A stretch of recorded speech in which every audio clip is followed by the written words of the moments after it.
लाहौर कलंदर्स ने पीएसएल 2025 का खिताब अपने नाम किया। लाहौर का सिकंदर सिकंदर रजा काल्ला इंग्लैंड के खिलाफ टेस्ट मुकाबला खेले थे। परसों 25 ओवर गेंदबाजी की थी, फिर कल 25 ओवर्स बल्लेबाजी की, फिर उसके बाद कल शाम का जो खाना खाया था यानी जो डिनर किया था वो बर्मिंघम में किया था, फिर आज सुबह का नाश्ता दुबई में किया, दिन का खाना उन्होंने अबू धाबी में खाया और फिर उसके बाद आज शाम का खाना पाकिस्तान में खाया। और पीएसएल का फाइनल शुरू होने से सिर्फ 10 मिनट पहले वो लाहौर के कजाफी स्टेडियम में पहुंचे, मुकाबला खेला मोहम्मद आमिर के खिलाफ, तबाकुन बल्लेबाजी और शानदार परफॉर्मेंस के साथ लाहौर कलंदर्स को चैंपियन बना दिया। दूसरी जानिब शाहीन शाह अफरीदी 25 साल की एज में पीएसएल की तारीख के सबसे कामयाब तरीन कप्तान बन चुके हैं। शाहीन शाह अफरीदी के नाम के आगे 3 पीएसएल की ट्रॉफीज ऑलरेडी हैं। आज वो लोग शाहीन शाह अफरीदी के लिए तालियां बजाते हुए नजर आए, जिन्होंने शाहीन शाह अफरीदी को सिर्फ एक बुरी सीरीज के बाद पाकिस्तान क्रिकेट टीम की कैप्टनसी से हटा दिया था।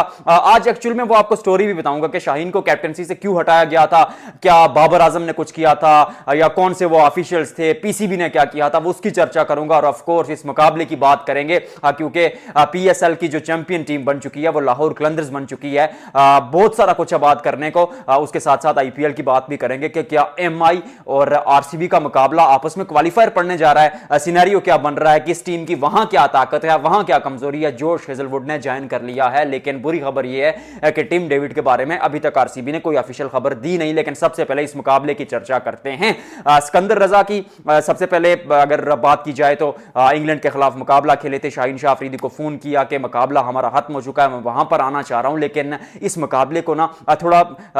फ्रॉम स्टार्ट टू एंड देखते हैं, यानी टॉप से बॉटम तक अगर देखें तो सिक्का उछलता और गिरता है कोयटा ग्लैडिएटर्स के हक में। कोयटा ग्लैडिएटर्स कहता है कि भाईजान हमने ना इस स्पीच पर जो करनी है वो बल्लेबाजी करनी है, विच वाज एब्सोल्युटली फाइन, क्योंकि आप चाहते नहीं थे कि लाहौर कलंदर्स की गेंदबाजी के खिलाफ आप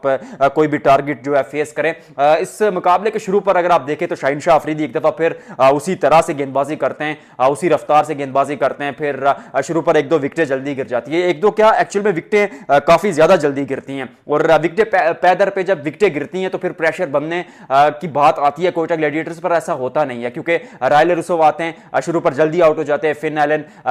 सलमान अली मिर्जा का मुश्कार बनते हैं, शाहीन शाह अफरीदी जल्दी सोचकील को आउट कर देते हैं। तो वहां पर क्या होता है, रायल रुसोव आते बड़े शॉट्स खेलना शुरू कर देते हैं। यानी कोयटा ग्लैडिएटर्स आज सोच के आया था कि भैया आज वो पुरानी घिसी पिटी अप्रोच के साथ हम जाएंगे नहीं। और उसके बाद जब उन्होंने चंद शॉट्स खेले, जब वो आउट होता है, तीसरी विकेट गिरती है, तो ऐसा लगता है कि कोयटा ग्लैडिएटर्स इस मुकाबले से बाहर हो चुका है। लेकिन वहां पर फिर Hasan Nawaz, the player of the tournament, the fight of the tournament, the talent of the tournament आते हैं और उसी अंदाज से खेलते हैं जिस तरह उन्होंने ये सीजन खेला। आई मीन इस्लामाबाद यूनाइटेड के खिलाफ वो सेंचुरी को देख लें, मुल्तान के खिलाफ आखिरी ओवर में वो मुकाबला फिनिश करना देख लें, या फिर आज के फाइनल में ये 70 ऑड रन की जो इनिंग्स खेली, एक्स्ट्राऑर्डिनरी खेली, और उस कंडीशंस में खेली जब 3 विकेटें आपकी गिर चुकी होती हैं, तो विच मींस कि पाकिस्तान का जो फ्यूचर है वो इन सेफ हैंड्स है। और उसके बाद स्कोर कार्ड पर अगर मैं नजर दौड़ाऊं तो किसी का नाम नजर आता नहीं है, क्योंकि 76 बनाते हैं हसन नवाज, अविष्का फर्नांडो, 22 गेंदें 29 रन, 13 गेंदें 22 रन दिनेश चंदीमल। कोयटा ग्लैडिएटर्स की जब 3 फिर से विकेटें गिरती हैं, हसन नवाज जब आउट होते हैं, तो ऐसा लगता है अविष्का फर्नांडो और दिनेश चंडीमल भी साथ साथ निकल जाते हैं, तो ऐसा लगता है कि यार ये टीम 200 तक नहीं पहुंच पाएगी। वहां पर राना फहीम अशरफ आते हैं और 8 गेंदों पर 28 रन का वो केमियो खेलते हैं। प्रेशर फिर जो है वो लाहौर कलंदर्स पर आ जाता है, क्योंकि मोमेंटम शिफ्ट हो जाता है, 200 से ऊपर का आंकड़ा बन जाता है। फाइनल मुकाबला था, 200 से ऊपर अगर रन्स सामने पड़े हुए थे बोर्ड पर, तो फिर प्रेशर तो अपर बनना था। और सबसे जो सोने पे सुहागा ये था कि आसिफ अली इंजर्ड हो चुके थे, मोहम्मद नईम भी 100% फिट नहीं थे, और फखर जमान वो जो हसन नवाज का कैच ड्रॉप करने के बाद उंगली में लगी थी वो भी फिट नहीं थे। और जब जवाब में टीम आती है तो फखर जमान सस्ते में निकल जाते हैं। 10 गेंदें सिर्फ 11 रन, लेकिन दूसरी जानिब Mohammad Naeem PDP talent of the season और बेस्ट क्या कहते हैं emerging player of the season भी वो हुए, फाइनल के पावर हिटर बैटर भी वो हुए। और जिस तरह की उन्होंने बल्लेबाजी की, 6 छक्के जड़ दिए यार। पीएसएल के फाइनल में अभी तक ऐसा हुआ ही नहीं कि किसी खिलाड़ी ने 6 छक्के जड़े हों, इस खिलाड़ी ने आज जड़ दिए। 37 गेंदों पर वो 46 रन बनाते हैं, 27 गेंदों पर माफ कीजिएगा 46 रन, 28 गेंदों पर 41। अब्दुल्ला शफीक, लाहौर ठीक ठाक चल रहा होता है। 9 ओवर्स में आपका कोई 90-92 के आसपास स्कोर होता है, आपको लगता है कि आप एवरेज के साथ चल रहे हैं, लेकिन आप बना लेंगे, लेकिन ऐसा होता नहीं है, क्योंकि बीच में जब वहां पर कुशाल परीरा आते हैं शुरू पर, वो थोड़ा वक्त लेते हैं। He is the hero, he is the man of the match, में उनके बारे में जरूर बात करूंगा। लेकिन दूसरी जानिब बानुका रजापक्सा 16 गेंदों पर सिर्फ 14 रन बनाते हैं। ऐसा लगता है कि वो जो रिक्वायर्ड रन रेट है वो पहुंच से बाहर चला गया है। फिर उसके बाद कुशाल कुशाल परीरा अटैक करते हैं और 3 ओवर्स में जब 47 रन चाहिए थे तो मोहम्मद आमिर के खिलाफ आप अटैक करते और जो कुशाल परीरा ने वहां पर जो गियर शिफ्ट किया ना वो एक्स्ट्राऑर्डिनरी किया। मोहम्मद आमिर के खिलाफ फिर सिकंदर रजा जब आते हैं,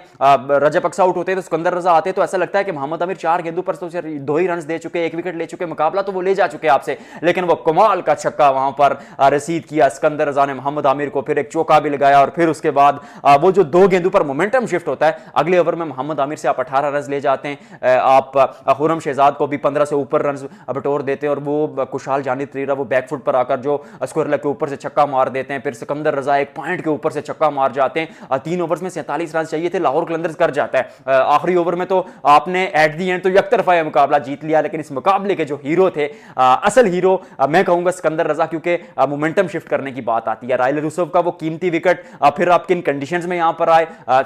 39 साल 39 ईयर्स एक खिलाड़ी की एज है, वो बर्मिंघम में टेस्ट मैच खेल रहा होता है, वहां से इंग्लैंड के खिलाफ टेस्ट मुकाबला खेलकर आप बैटिंग भी करते हैं, वहां पर गेंदबाजी भी करते हैं, 25 ओवर्स बॉलिंग करते हैं, 90 ओवर्स के आसपास आप फील्डिंग करते हैं, फिर आप इतना लंबा ट्रैवल करके 3-4 हजार किलोमीटर का ट्रैवल करके फिर आप दुबई पहुंचते हैं, वहां से पाकिस्तान, मतलब बंदा यार इंसान ही तो है, मशीन तो नहीं है, कहा भी उन्होंने। और फिर वहां पर आकर वो जो लाहौर कलंदर्स ने 2 शीटें तैयार रखी थी, एक अगर सिकंदर रजा पहुंच जाते हैं तो तब ये प्लेइंग 11 है, अगर सिकंदर रजा नहीं आते तो ये प्लेइंग 11 है, और वो डेडिकेशन वो सामने नजर आई। 27 रन बनाए थे, छोटे जरूर थे उस इनिंग्स में, अगर उस तनाजुर में देखा जाए जिस तरह कुशाल जानिद परीरा ने इनिंग्स खेली, लेकिन इनिंग्स लाजवाब थी, और जिस तरह का अटैक किया सिकंदर रजा ने आटे ही वो लाजवाब था। कुशाल परीरा की बात करके शाहीन की उस स्टोरी पे आता हूं कि कैप्टनसी में शाहीन के साथ हुआ क्या था। Kusal Janith Perera is a wonderful talent, और 2010-12 की बात है कि श्रीलंका 10, 12, 14, 16 उस तवातुर में अगर देखा जाए, उस क्या कहते हैं उस दौर की अगर बात की जाए तो वो तवातुर से परफॉर्मेंस करते थे, और फिर हर वर्ल्ड कप में T20 वर्ल्ड कप में खेलते थे, अच्छा परफॉर्म कर जाते थे, सीन से आउट हो जाते, फिर श्रीलंकन टीम में मिकी आर्थर उनको लेके आते, और अब पाकिस्तान सुपर लीग जैसी बड़ी लीग में इस फोरम पर जो ये इनिंग्स खेली वो लाजवाब खेली। और स्पेशली मोहम्मद आमिर जिनके बारे में बातें हो रही हैं कि क्या वो IPL खेलेंगे, मतलब 18 रन खर्च कर देते हैं आप पेनल्टी में 8 ओवर्स में, 2 ओवर्स में 33 रन के आसपास रन दरकार थे, 18 रन आप मोहम्मद आमिर से ले लेते हैं, तो फिर बातें तो होंगी कि प्रीमियम बॉलर, मतलब आई नो कि क्रिकेट है, हो जाता है, I personally like Mohammad Amir a lot, but जब परफॉर्मेंस नहीं होगी तो we have to talk about this. Shaheen Shah Afridi की उस स्टोरी पे बात करते हैं। काकुल का कैंप जारी था, पाकिस्तान क्रिकेट टीम न्यूजीलैंड से सीरीज हार चुकी थी, शाहीन शाह अफरीदी सिर्फ उसी सीरीज में कप्तान बने थे, और खबरें चलने लगी कैंप में कि शाहीन शाह अफरीदी को कैप्टनसी से हटाया जाएगा। शाहीन शाह अफरीदी के पास जब ये खबर पहुंचती है, वो बाबर आजम के पास जाते हैं, कहते हैं बाबर साहब हम एक फैमिली की तरह खेलें, आप हमारे भाई हैं, दोस्त हैं, मतलब आप अगर कैप्टन बनना चाहते हैं तो मैं कैप्टनसी खुद छोड़ देता हूँ। बाबर साहब ने आगे से कहा कि बाबर आजम साहब ने, आई मीन साहब कहना बनता है, उन्होंने कहा कि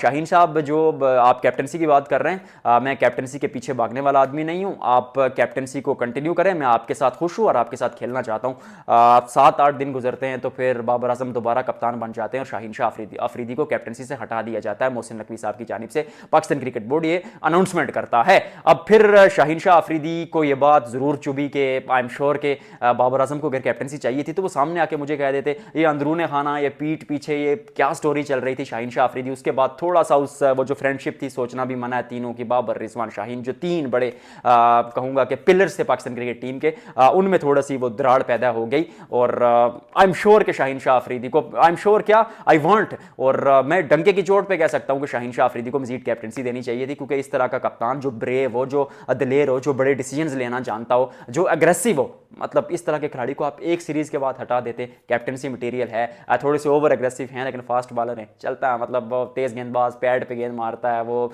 एक आध गेंद जब कान के पास से निकलती है तो फिर थोड़ा रहता है कि मतलब वो इस तरह का ओरा खिलाड़ी का रहता है। तो शाहीन शाह अफरीदी को के साथ मुझे पर्सनली ऐसा लगता है कि ज्यादती की गई। मैं नहीं कह रहा बाबर आजम ने की, मैंने स्टोरी आपको बताई, मेरे खबरी ने मुझे बताई थी, मैं नहीं कह रहा कि पीसीबी ने गलत किया, फलां किया, बट पाकिस्तान क्रिकेट बोर्ड ने यह स्टेप गलत उठाया कि शाहीन को एक सीरीज के बाद आप कैप्टनसी से हटा देते हैं। ये थी पीएसएल की आज की स्टोरी। आप बताइएगा आपकी जो फेवरेट मोमेंट थी आज के मैच की वो क्या थी कमेंट सेक्शन में। थोड़ी सी बात करते हैं आईपीएल की। मुंबई इंडियंस की का जो सिक्का वो बड़ा चल रहा है, क्योंकि बॉटम ऑफ द टेबल थे आज से 30-35 दिन पहले, फिर उसके बाद टॉप पे आते हैं, क्वालिफाई कर जाते हैं, और फिर जब चौथे नंबर पर आते हैं तो कहते हैं यार ये जो जीटी है, ये आरसीबी है, ये सारी टीमें अपना ना, मैं अपने जीटी अपने दोनों मैचेस हार जाए, आरसीबी अपना मैच हार जाए। बिल्कुल वैसा ही होता है यार, जीटी हार जाता है, आरसीबी हार जाता है, पंजाब किंग्स हार जाता है, और फिर अब मुंबई इंडियंस के हाथ में है। अगर वो अपना आज का मैच जो पंजाब किंग्स के साथ उनका है, अगर वो जीत जाते हैं तो वो टॉप पे फिनिश करेंगे, क्योंकि नेट रन रेट का उनका तो जीटी से बेहतर है, और जीटी के साथ ही वो 18 पॉइंट्स के साथ जो है टॉप पे आ जाएंगे, और फिर पहले नंबर पर भी आ सकते हैं। अगर आरसीबी मुकाबला हार जाता है दूसरी जानिब लखनऊ सुपर जायंट से, तो फिर एमआई टॉप पे आ जाएगा और जीटी के साथ प्लेऑफ खेलेगा। लेकिन अगर आरसीबी मुकाबला जीत जाता है लखनऊ सुपर जायंट से, तो फिर आरसीबी 19 पॉइंट्स के साथ पहले नंबर पर होगा, और एमआई अगर जीतता है पंजाब किंग्स से यानी मुंबई इंडियंस, तो मुंबई इंडियंस की टीम दूसरे नंबर पर आएगी, और क्वालीफायर 1 में इन दोनों टीमों की भिड़न होगी। लेकिन अगर पंजाब किंग्स मुकाबला जीत जाता है मुंबई इंडियंस से, तो फिर पंजाब किंग्स टॉप पे चला जाएगा। तो जो टीम अब जीतेगी आरसीबी, मुंबई और